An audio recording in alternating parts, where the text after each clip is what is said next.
আসসালামু আলাইকুম, সবাই কেমন আছেন? আলহামদুলিল্লাহ, আপনাদের দোয়া আমি অনেক ভালো আছি। আয়াত মামস ব্লগ দেখার জন্য সবাইকে স্বাগতম জানাচ্ছি।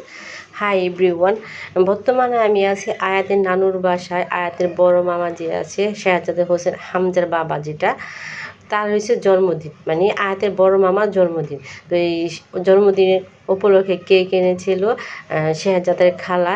তো আগের দিন যে রাত 12টা বাজে একটা কেক এনেছিল শেহজাদের মায়, তবে তখন আমার ফোন দিয়েছিল, আসলে আমি যেতে পারিনি আয়াতের জন্য। তবে আয়াতের বাবা গিয়েছিল আর কেক আমাকে পাঠিয়ে দিয়েছিল।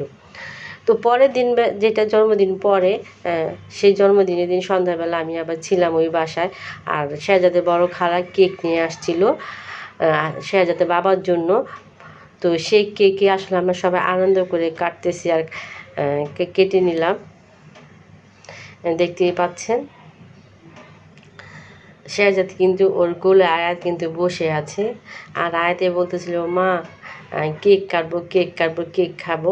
তো ওই খাওয়ার থেকে আসলে ওই কী বলে বেশি প্রেশান হয়ে যায় কেক কাটার জন্য।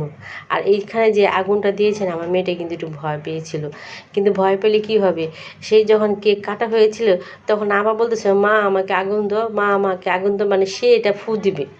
বুঝতে পারছেন এই লোক কথা, যে সেই ফু দিতে পারলো না কেন, শুধু কেক কাটলো কেন। এখন মা আমাকে বলতেছে, মা আবার আগুন দাও, আমি ফু দিব।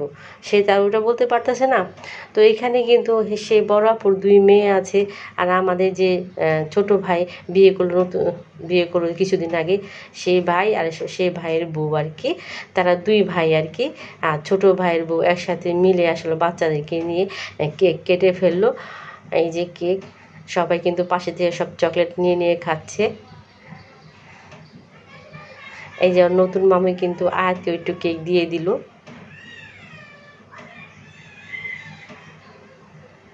মানে চকলেট দিল আর কি। কেক এখনও তো কাটা হয়নি, এই পাশের থেকে যে চকলেট উঠে উঠে, এই যে আয়াদের বাবা হলো সবচেয়ে ছোট বাচ্চা, সেও কিন্তু কেকের থেকে চকলেট খেতে গিয়েছে। আসলে কি, চকলেট জিনিসটাই তো এমন, সবাই খেতে ইচ্ছে করে। তো আজকের ছোটোখাটো ভিডিও কেমন হলো অবশ্যই কমেন্ট করে জানাবেন। সবাইকে অনেক অনেক ধন্যবাদ। আসসালামু আলাইকুম, আল্লাহ হাফিজ, বাই বাই।